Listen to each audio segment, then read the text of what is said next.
ये defensive non alignment के चंगुल में फंसने वाला भारत नहीं है, ये नया भारत है। अगर मिडिल ईस्ट में टेंशन्स बढ़ती हैं, चाइना यूएस के डोमिनेंस को चैलेंज कर रहा है। नया भारत अंतर्राष्ट्रीय दबाव के आगे नहीं झुकता है।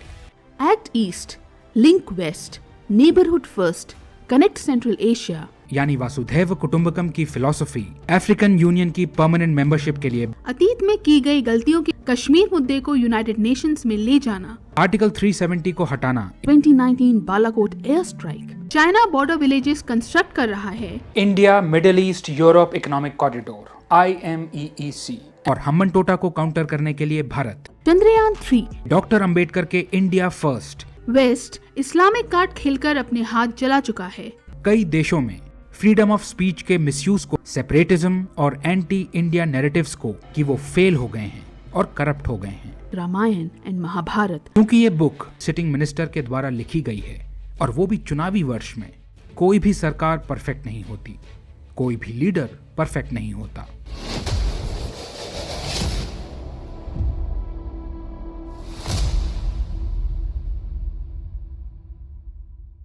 डॉक्टर एस जयशंकर एक सीजन डिप्लोमैट और 2019 से भारत के विदेश मंत्री हैं। इंटरनेशनल स्टेज पर वेरियस कैपेसिटीज में वो भारत को सर्व कर चुके हैं। उनका डिप्लोमैटिक एक्सपीरियंस 40 साल से ज्यादा का है, तो क्यों ना हम उनकी नॉलेज और एक्सपीरियंस से कुछ सीख लें। लेकिन कैसे? उनकी latest book why Bharat matters के जरिए, जिसमें उन्होंने सबके साथ बहुत सी नॉलेज शेयर की है। ये बुक 11 कनेक्टेड एसेज का एक कलेक्शन है। यदि आप एक ऐसी बुक की तलाश में हैं जो नए भारत के बारे में बात करे, तो ये किताब आपके लिए है। इस बुक से मैक्सिमम बेनिफिट लेने के लिए आपको जियोपॉलिटिक्स की बेसिक समझ होनी चाहिए। तो चलिए बुक के इंपॉर्टेंट पॉइंट्स पर नजर डालते हैं। हमारा वर्ल्ड टेक्नोलॉजी, ट्रेड, कम्युनिकेशन और ट्रैवल जैसे कई मायनों में इंटरकनेक्टेड है। दुनिया के एक हिस्से में यदि कुछ होता है तो उसका असर काफी दूर तक हो सकता है। फॉर एग्जाम्पल, अगर मिडिल ईस्ट में टेंशन्स बढ़ती हैं, तो इससे ऑयल की सप्लाई अफेक्ट होगी, जिससे ऑयल की प्राइस बढ़ जाएगी। अब भारत अपनी गाड़ियां, फैक्ट्रीज वगैरह चलाने के लिए दूसरे देशों से काफी ज्यादा मात्रा में ऑयल इंपोर्ट करता है। तो अगर ऑयल की प्राइस बढ़ेगी तो ट्रांसपोर्ट से लेकर दुकानों में सामान तक हर एक चीज महंगी हो जाएगी।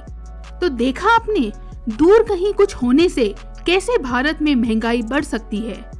तो चूंकि ग्लोबल इवेंट्स हमारे रोजमर्रा के जीवन को डायरेक्टली अफेक्ट करते हैं, इसलिए ग्लोबल इश्यूज, ट्रेंड्स और डेवलपमेंट्स के बारे में जानकारी होना जरूरी है। दुनिया एक बदलाव के दौर से गुजर रही है। चाइना यूएस के डोमिनेंस को चैलेंज कर रहा है। हर जगह इकोनॉमिक अनसर्टेनिटीज देखने को मिल रही हैं। टेक्नोलॉजी बहुत तेजी से आगे बढ़ रही है और क्लाइमेट चेंज एक बहुत बड़ी समस्या बन चुका है। तो करेंट ग्लोबल सिचुएशन में काफी उथल पुथल देखने को मिल रही है। विश्व अब तक कोविड के बाद की चुनौतियों से जूझ रहा है। जियोपॉलिटिकल टेंशन्स बढ़ रही हैं और दुनिया के कई हिस्से इस वक्त कॉन्फ्लिक्ट्स की चपेट में हैं। ग्लोबल स्टेज पे अपना इन्फ्लुएंस और डोमिनेंस स्थापित करने के लिए बड़ी शक्तियां आपस में कॉम्पीट कर रही हैं, जिससे जियोपॉलिटिकल चैलेंजेस और ज्यादा बढ़ रहे हैं। देशों के बीच बढ़ती असहमति और दूरियां दूसरे कोल्ड वॉर की स्थितियां पैदा कर रही हैं। इन सब उतार चढ़ाव और उथल पुथल के बीच भारत की बढ़ती हुई शक्ति पूरे विश्व का ध्यान अपनी ओर खींच रही है। डॉक्टर जयशंकर अपनी बुक में समझाते हैं कि किस तरह से भारत दुनिया भर में हो रहे बदलावों के साथ तालमेल बैठा रहा है। आपने नोटिस किया होगा कि भारत अपनी डिप्लोमेटिक और इकोनॉमिक पार्टनरशिप्स को डाइवर्सिफाई कर रहा है। एक तरफ भारत रशिया से S-400 मिसाइल डिफेंस सिस्टम खरीदता है और दूसरी तरफ वो अमेरिका से MH-60 हेलीकॉप्टर्स और MQ-9B आर्म ड्रोन्स खरीदता है। वो रशिया के साथ फायदेमंद ऑयल डील क्रैक करता है और साथ ही यूक्रेन को ह्यूमैनिटेरियन एड प्रोवाइड करता है। नया भारत अंतर्राष्ट्रीय दबाव के आगे नहीं झुकता है। किसी का भी पक्ष लेने के बजाय भारत डिप्लोमेसी के माध्यम से टेंशन्स कम करने और सॉल्यूशंस ढूंढने पर फोकस करता है। ये एक तरफ तो इजराइल के साथ डिफेंस सेक्टर में कोलैबोरेट करता है, वहीं दूसरी तरफ सेंट्रल एशिया की एक्सेस पाने के लिए ईरान के चाबहार पोर्ट में इन्वेस्ट करता है। ये क्वाड और I2U2 में अमेरिका के साथ पार्टिसिपेट करता है और ब्रिक्स और SCO में रशिया और चाइना के साथ एंगेज करता है। ये डॉक्टर अंबेडकर की उस चिंता को एड्रेस करता है कि भारत कहीं दुनिया के अधिकांश हिस्से से अलग थलग होकर न रह जाए। रिजिड नॉन अलाइनमेंट के रुख के बजाय भारत अब स्ट्रेटेजिक ऑटोनॉमी को प्राथमिकता देता है। अमेरिका और रशिया के बीच डिप्लोमेटिक बैलेंस और इजराइल और पैलेस्टीन के बीच डीहाइफनेशन से आपको अंदाजा लग जाएगा कि कैसे भारत कॉम्प्लेक्स इंटरनेशनल रिलेशनशिप्स को मैनेज कर रहा है और कोलैबोरेशन के जरिए अपॉर्चुनिटीज को लेवरेज कर रहा है। कई देशों के साथ साइमल्टेनियसली एंगेज करके भारत काफी चतुराई से अपने अलायंसेस के नेटवर्क को एक्सपैंड कर रहा है, जो कि निश्चित रूप से उसे जियोपॉलिटिकल अनसर्टेनिटीज से बेहतर ढंग से निपटने में हेल्प करेगा। Act east, link waste, neighbourhood first, connect central Asia, Bharat इन सभी पॉलिसीज को एक साथ लेकर चल रहा है। अपने ट्रेडिशनल दायरों से आगे बढ़कर भारत अपने लिए नए रास्ते खोल रहा है। ये डिफेंसिव नॉन अलाइनमेंट के चंगुल में फंसने वाला भारत नहीं है, ये नया भारत है जो कई दिशाओं में एक साथ आगे बढ़ता है, कॉम्पिटिटिव रिलेशनशिप्स को बैलेंस करता है और ग्लोबल एजेंडा को शेप करता है, जिसे डॉक्टर जयशंकर अपनी किताब में कहते हैं मेजर पावर सेंटर्स के साथ राष्ट्रीय हितों को ध्यान में रखते हुए साइमल्टेनियसली एंगेज करना। जैसे जैसे मौजूदा सिस्टम्स की रीऑर्डरिंग हो रही है, भारत को वर्ल्ड स्टेज पर अलग तरह से देखा जा रहा है। भारत की ग्लोबल इमेज बेहतर हुई है और देश के बारे में धारणा बदल रही है। इस बढ़ती रेपुटेशन के पीछे कई कारण हैं। एक अच्छा एग्जाम्पल होगा भारत के विश्वसनीय पार्टनर होने की छवि। पूरे विश्व ने देखा कि कैसे वैक्सीन मैत्री इनिशिएटिव के तहत भारत ने दूसरे देशों को कोविड-19 वैक्सीन की लाखों डोजेस प्रदान की। जाहिर है कि जब आप दुनिया को बेहतर बनाने में योगदान करते हैं और अंतर्राष्ट्रीय समुदाय को परिवार के रूप में देखते हैं, तो ऑब्वियसली ये आपके बारे में एक पॉजिटिव ग्लोबल माइंडसेट क्रिएट करता है। दुनिया को फैमिली की तरह ट्रीट करना यानी वासुधैव कुटुंबकम की फिलॉसफी एक तरह से फॉरेन पॉलिसी पर सबका साथ सबका विकास अप्लाई करना है। यही कारण है कि आज की दुनिया में भारत का स्थान बढ़ रहा है और उसे विश्व मित्र कहा जा रहा है। अफ्रीकन यूनियन की परमानेंट मेंबरशिप के लिए भारत का प्रयास उसकी G20 सफलता का प्रमुख आकर्षण था। ये ग्लोबल साउथ की कंसर्न्स को आवाज देने के भारत के कमिटमेंट को दर्शाता है।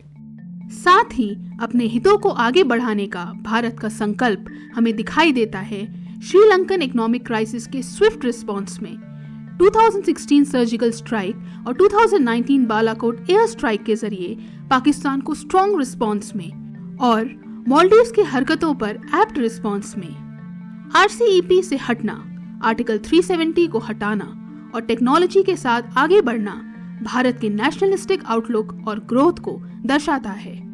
नया भारत अपनी बातों को मजबूती से सामने रखने और अपनी पॉजिटिव इमेज को प्रोजेक्ट करने से नहीं कतराता है। जरूरत पड़ने पर संयम बरतना और सही समय पर कॉन्फिडेंटली अपनी पोजीशन कन्वे करना, इस एबिलिटी को निखार कर भारत अपने इंटरेस्ट्स को प्रमोट कर रहा है। इस प्रकार भारत मजबूत नेशनलिज्म और जोशीले इंटरनेशनलिज्म के साथ आगे बढ़ रहा है। वर्ल्ड ऑर्डर में प्लेयर्स के वेटेज में रीबैलेंसिंग हो रही है। अमेरिका का सुपर पावर स्टेटस अभी भी कायम है, हालांकि उसकी डोमिनेंस कम हुई है। चाइना इस पावर वैक्यूम को फिल करना चाहता है और रशिया सैंक्शंस के बावजूद मजबूत हो रहा है। इस सब के बीच भारत तेजी से प्रमुख शक्तियों की कतार में शामिल हो रहा है। आज के मल्टीपोलर वर्ल्ड में भारत एक इंपॉर्टेंट प्लेयर है।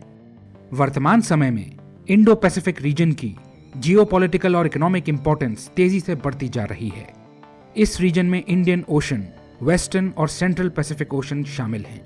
ये रीजन अपने इंपॉर्टेंट मैरीटाइम ट्रेड रूट्स और नेचुरल रिसोर्सेज के कारण एक थिएटर ऑफ कंपटीशन के रूप में उभर रहा है।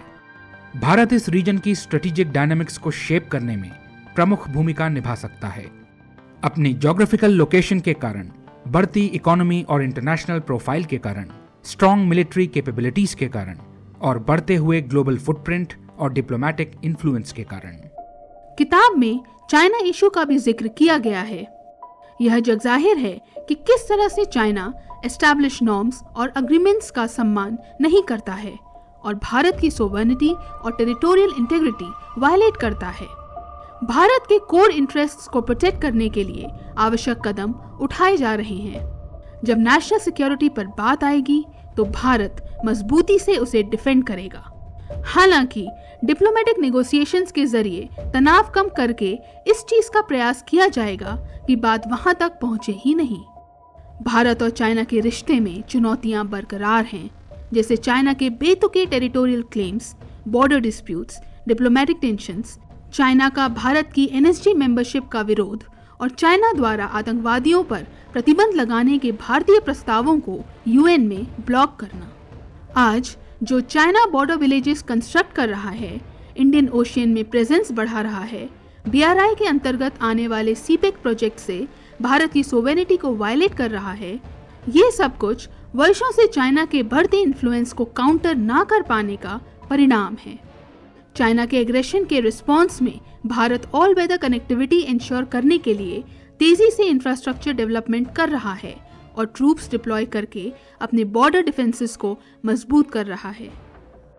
एक और सिग्निफिकेंट डेवलपमेंट है India middle east Europe economic corridor IMEEC, जो एशिया को पर्शियन गल्फ और यूरोप से जोड़ेगा और चाइना के बेल्ट एंड रोड इनिशिएटिव के काउंटर के रूप में काम करेगा। चाइना की बढ़ती समुद्री ताकत को देखते हुए भारत इंडियन ओशन में अपनी प्रेजेंस बढ़ा रहा है। ग्वादर पर चाइना के कंट्रोल को काउंटर करने के लिए भारत ईरान के चाबहार पोर्ट को लेवरेज कर रहा है और हम्बनटोटा को काउंटर करने के लिए भारत कोलंबो पोर्ट डेवलप कर रहा है।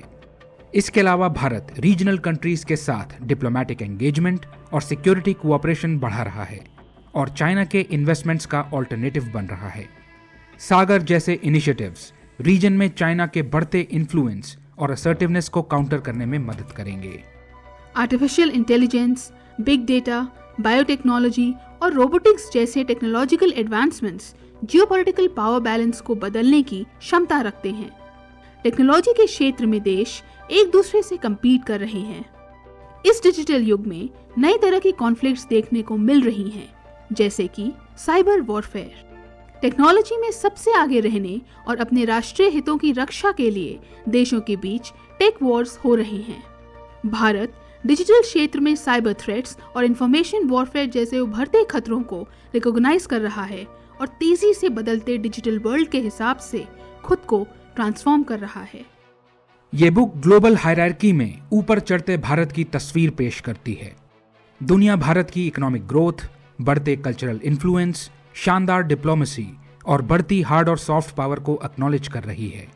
ये डॉक्टर अंबेडकर के इंडिया फर्स्ट और अपनी ताकत बढ़ाने पर फोकस करने के विजन के अनुरूप है। स्वाभाविक रूप से ये सब दुनिया भर में बड़ी जिम्मेदारियां संभालने और महत्वपूर्ण योगदान देने की भारत की क्षमता को बढ़ा रहा है। UN के पीस कीपिंग एफर्ट्स में significant contribution global piece, security और स्टेबिलिटी को प्रमोट करने के भारत के कमिटमेंट को दर्शाता है। दुनिया इस समय एक क्रिटिकल पॉइंट पर है जहां बड़े बदलाव हो रहे हैं। इस महत्वपूर्ण मोड़ पर भारत की इंपॉर्टेंस पहले से कहीं ज्यादा हो चुकी है और वो हर क्रूशल ग्लोबल डिबेट में शामिल है। ये बुक अतीत में की गई गलतियों के बारे में भी बात करती है, जैसे UNSC की परमानेंट सीट को रिजेक्ट करना, चाइना के खतरे को नजरअंदाज करना, वेस्ट को एक्सट्रीमली आइडियलिस्टिक और इम्प्रैक्टिकल माइंडसेट से अप्रोच करना, कश्मीर मुद्दे को यूनाइटेड नेशंस में ले जाना और बॉर्डर इंफ्रास्ट्रक्चर को नेग्लेक्ट करना। इन्हें बुक में लेगेसी कॉम्प्लिकेशंस कहा गया है और इन्हें सुधारने का यथासंभव प्रयास किया जा रहा है। मिस्टर नेहरू की लेगेसी चैलेंजेस डिस्कस करने के अलावा यह बुक सरदार पटेल की लेगेसी और नेशनल इंटीग्रेशन की दिशा में उनके प्रयासों की भी चर्चा करती है। डॉक्टर श्यामा प्रसाद मुखर्जी के भारत के टूटने के खिलाफ संघर्ष और जम्मू एंड कश्मीर को इंटीग्रेट करने और मुख्य धारा में लाने के उनके प्रयासों का भी उल्लेख किया गया है। हम जानते हैं कि आर्टिकल 370 को हटाना एक मजबूत और एकजुट भारत की दिशा में एक महत्वपूर्ण कदम है। इस कदम ने कश्मीर के सोशो इकोनॉमिक डेवलपमेंट और नई अपॉर्चुनिटीज के द्वार खोल दिए हैं। ये बाहरी शक्तियों को कश्मीर मुद्दे का फायदा उठाने से रोकेगा, जिससे वो देश के अंदर सोशियो पॉलिटिकल डिविजन्स को एक्सप्लॉइट नहीं कर पाएंगे। साथ ही ये देखते हुए कि हमारे वेस्ट में एक उपद्रवी पड़ोसी है, ये कदम गवर्नमेंट को counter terrorism operations carry out करने और सेपरेटिस्ट सेंटिमेंट्स को पनपने से रोकने में सक्षम बनाएगा। ये कश्मीर में इन्वेस्टमेंट, इकोनॉमिक ग्रोथ और डेवलपमेंट के रास्ते खोलेगा। वेस्ट इस्लामिक कार्ड खेलकर अपने हाथ जला चुका है। सोवियत यूनियन के इन्फ्लुएंस को कम करने के लिए अमेरिका के नेतृत्व में वेस्टर्न वर्ल्ड ने विभिन्न इस्लामिक ग्रुप्स और मूवमेंट्स का समर्थन किया, उन्हें मिलिट्री एड, फंडिंग और ट्रेनिंग प्रोवाइड की। लॉन्ग टर्म में इसके काफी डेंजरस कॉन्सिक्वेंसेस हुए। एक्सट्रीमिज्म का फैलना, ग्लोबल सिक्योरिटी थ्रेट्स, जगह जगह कॉन्फ्लिक्ट्स और ह्यूमैनिटेरियन क्राइसिस इसके कुछ दुष्परिणाम हैं। इसलिए भारत आतंकवाद के खिलाफ मजबूती से खड़ा होता है। पाकिस्तान के क्रॉस बॉर्डर टेररिज्म को एक्सपोज करके, यूनाइटेड नेशंस में काउंटर टेररिज्म डिप्लोमेसी में एंगेज करके और सर्जिकल और एयर स्ट्राइक्स के माध्यम से क्लियर मैसेज सेंड करके भारत टेररिज्म के प्रति अपनी जीरो टॉलरेंस अप्रोच को इफेक्टिवली कम्युनिकेट करता है। डॉक्टर जयशंकर बुक में यूके और कनाडा समेत कई देशों में फ्रीडम ऑफ स्पीच के मिसयूज को भी पॉइंट आउट करते हैं। फॉरेन कंट्रीज में सेपरेटिज्म और एंटी इंडिया नैरेटिव्स को फलने फूलने दिए जाने को काउंटर किया जा रहा है और आवश्यकता पड़ने पर स्ट्रॉन्ग डिप्लोमेटिक मेजर्स लिए जा रहे हैं। इस युग में एक और बड़ी चुनौती है डिस इन्फॉर्मेशन और फैक्ट्स का गलत रिप्रेजेंटेशन। नया भारत अपनी उपलब्धियों को कम आंकने, हिस्ट्री को डिस्टॉर्ट करने और सोसाइटल डिविजन्स को एक्सप्लॉइट करने के एंटी इंडिया एजेंडे के खिलाफ स्ट्रांगली पुश बैक करता है, क्योंकि ये पहचानता है कि नेशनल सिक्योरिटी प्रायोरिटी है। ये 24x7 एक्सरसाइज है। ग्लोबल ट्रेंड्स को ऑब्जर्व करके भारत की एंटिसिपेट करके रिस्पॉन्ड करने की क्षमता बढ़ रही है। अनप्रेडिक्टेबल सिचुएशन से डील करने की कैपेबिलिटी इंप्रूव होने का श्रेय भारत की कुशल पॉलिसीज और डिप्लोमेसी को जाता है। डॉक्टर जयशंकर के अनुसार एक अच्छी फॉरेन पॉलिसी से डोमेस्टिक लेवल पर भी पॉजिटिव चेंजेस आते हैं। इसका एक अच्छा उदाहरण है वंदे भारत मिशन, जो हिस्ट्री में रिकॉर्डेड अब तक की सबसे बड़ी इवैक्यूएशन एक्सरसाइज है। इसके तहत कई देशों में बेहद तनावपूर्ण परिस्थितियों में फंसे लाखों भारतीयों को एयर, सी और लैंड के रास्ते सफलतापूर्वक वापस लाया गया था। ऐसा करने के लिए स्किलफुल नेगोशिएशन चाहिए होता है, वेरियस लेवल्स पर इंटरवेंशंस करने पड़ते हैं और बहुत कॉम्प्लेक्स लॉजिस्टिक्स को मैनेज करना पड़ता है। ऐसे समय में वर्षों से नर्चर किए गए रिलेशंस काम आते हैं। साथ ही काम आती है चुनौतीपूर्ण परिस्थितियों में उन रिलेशंस को इफेक्टिवली यूटिलाइज करने की कला। यूक्रेन में ऑपरेशन गंगा, अफगानिस्तान में ऑपरेशन देवी शक्ति और सूडान में ऑपरेशन कावेरी इसके कुछ एग्जाम्पल्स हैं। भारत अब अंडर परफॉर्मर नहीं है। ये अब वर्ल्ड की फास्टेस्ट ग्रोइंग मेजर इकोनॉमी है। करेंटली ये दुनिया की 5th लार्जेस्ट इकोनॉमी है और कुछ ही सालों में 3rd लार्जेस्ट इकोनॉमी बनने की राह पर है। भारत विश्व की लार्जेस्ट डेमोक्रेसी है, जिसमें दुनिया के लगभग 18% लोग रहते हैं। भारत अपने रोबस्ट इलेक्टोरल सिस्टम के लिए जाना जाता है, जिसमें लोग फ्री और फेयर इलेक्शंस के माध्यम से गवर्नेंस प्रोसेस में पार्टिसिपेट करते हैं।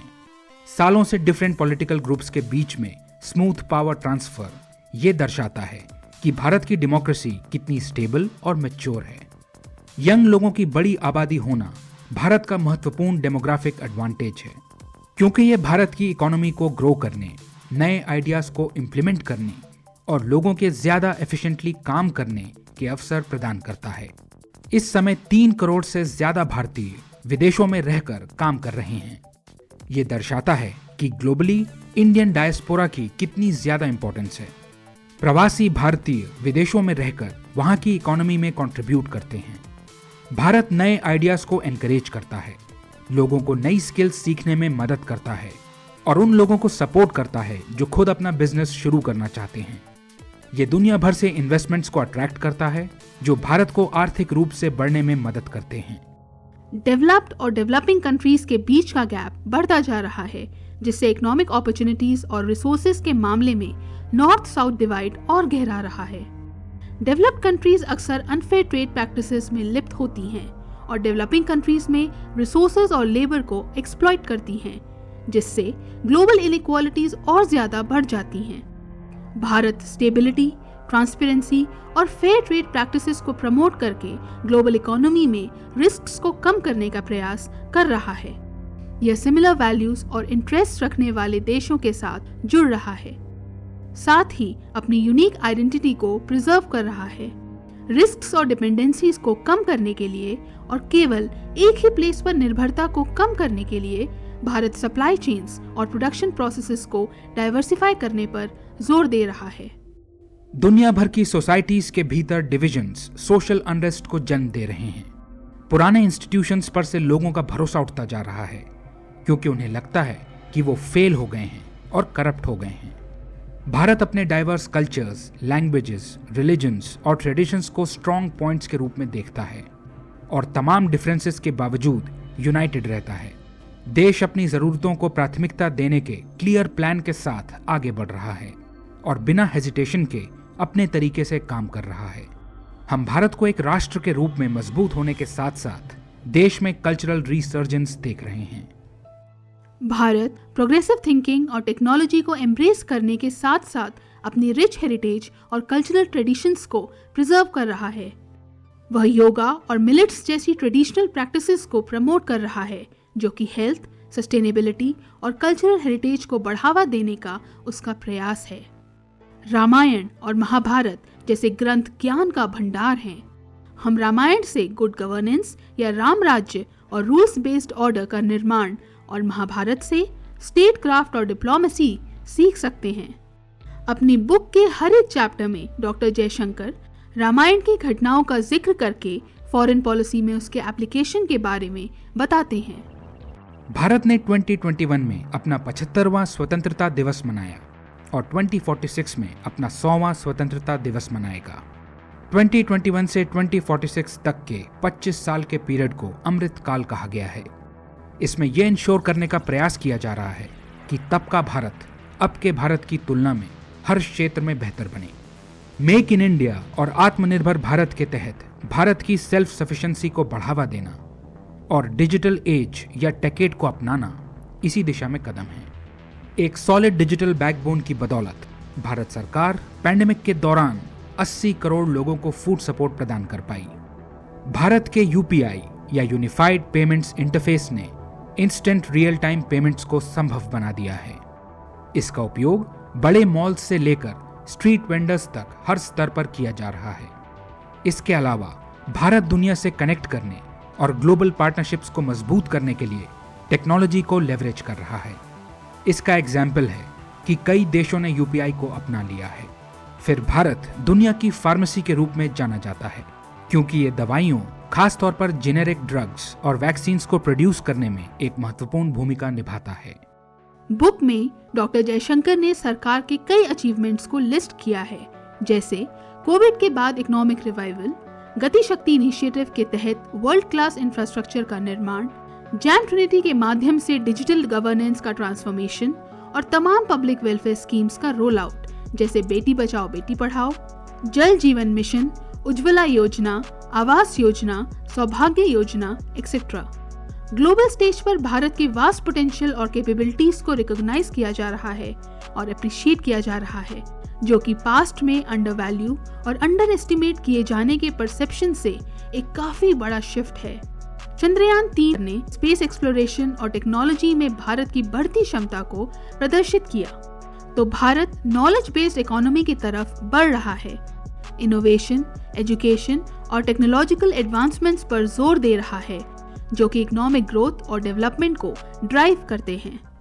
क्लाइमेट चेंज आज सबसे बड़ी समस्या है। ये अपने साथ कई चैलेंजेस लाता है, जैसे कि गर्म तापमान, एक्सट्रीम वेदर इवेंट्स, सी लेवल राइज और एनवायरमेंटल डिग्रेडेशन। क्लाइमेट चेंज को फिक्स करने के लिए लोकल लेवल से लेकर नेशनल लेवल तक सबको साथ मिलकर काम करना पड़ेगा। सबको एक टीम की तरह काम करना पड़ेगा, आपस में नॉलेज शेयर करनी पड़ेगी और क्लाइमेट चेंज से लड़ने के तरीके ढूंढने पड़ेंगे। क्लाइमेट चेंज चैलेंजेस तो पैदा करता ही है, लेकिन उसके साथ कोलैबोरेशन, इनोवेशन और इकोनॉमिक ग्रोथ की अपॉर्चुनिटीज भी पैदा करता है। क्लाइमेट चेंज से लड़ने के तरीकों में इन्वेस्ट करके देश इस समस्या से निपट सकते हैं और भविष्य को बेहतर बना सकते हैं। भारत क्लीन और रिन्यूएबल एनर्जी सोर्सेज में स्विच करने के लिए प्रयासरत है। फॉरेन पॉलिसी किसी भी देश के डेवलपमेंट गोल्स और एस्पिरेशंस को आगे बढ़ाने में एक क्रूशियल रोल प्ले करती है। यह एक देश को दूसरे देशों से कनेक्ट करने में मदद करती है, जिससे बिजनेसेस के लिए नए मार्केट्स खुलते हैं, ट्रेड एग्रीमेंट्स होते हैं और ट्रेड बैरियर्स रिड्यूस होते हैं। एक अच्छी फॉरेन पॉलिसी, स्किलफुल डिप्लोमेसी और नेगोशिएशन किसी भी देश के लिए फेवरेबल आउटकम्स ला सकती है, जैसे बेनिफिशियल ट्रेड डील सिक्योर करना और क्रिटिकल रिसोर्सेज और टेक्नोलॉजी की एक्सेस गेन करना। फॉरेन कोलैबोरेशन और पार्टनरशिप्स के जरिए देश बाहर से कैपिटल इन्वेस्टमेंट्स, एडवांस टेक्नोलॉजीज और बेस्ट प्रैक्टिसेस प्राप्त कर सकते हैं, जो इकोनॉमिक ग्रोथ, इनोवेशन और डेवलपमेंट को गति दे सकता है। उदाहरण के लिए, फॉरेन पार्टनर्स के साथ कोलैबोरेट करके भारत ने अपने मेट्रो सिस्टम्स, स्पेस एक्सप्लोरेशन और न्यूक्लियर एनर्जी में महत्वपूर्ण डेवलपमेंट्स किए हैं। इस बुक के जरिए आप देख पाएंगे कि भारत को बेहतर बनाने के लिए बिहाइंड द सीन्स कितनी मेहनत की जा रही है। Hard work in making India that is more Bharat. क्योंकि ये बुक एक बुद्धिमान और आर्टिकुलेट सिटिंग मिनिस्टर के द्वारा लिखी गई है, और वो भी चुनावी वर्ष में, तो आप समझ ही सकते हैं कि हम इसमें सरकार की कमियों को शामिल किए जाने की उम्मीद नहीं कर सकते। इस बुक में प्रधानमंत्री मोदी के नेतृत्व की भरपूर प्रशंसा होना स्वाभाविक है। हालांकि ऑब्जेक्टिव पर्सपेक्टिव ये है कि कोई भी सरकार परफेक्ट नहीं होती, कोई भी लीडर परफेक्ट नहीं होता, हर एक इंसान से गलतियां होती हैं। तो एक ऐसे आदर्श नेता को ढूंढना जो बिल्कुल भी गलती ना करे, ये इम्प्रैक्टिकल है। प्रैक्टिकल है परफेक्ट नेता के बजाय लेस इम्परफेक्ट नेता को चुनना। इसके साथ ये वीडियो समाप्त होती है। ये डॉक्टर जयशंकर की latest book why Bharat matters से उनके न्यू इंडिया पर विचार थे। अपने विचार आप कमेंट सेक्शन में लिख सकते हैं। हम जल्द ही किसी अन्य बुक की इनसाइट्स आपके लिए लेकर आएंगे। आशा करता हूं ये वीडियो आपके लिए उपयोगी थी। आपके समय के लिए धन्यवाद।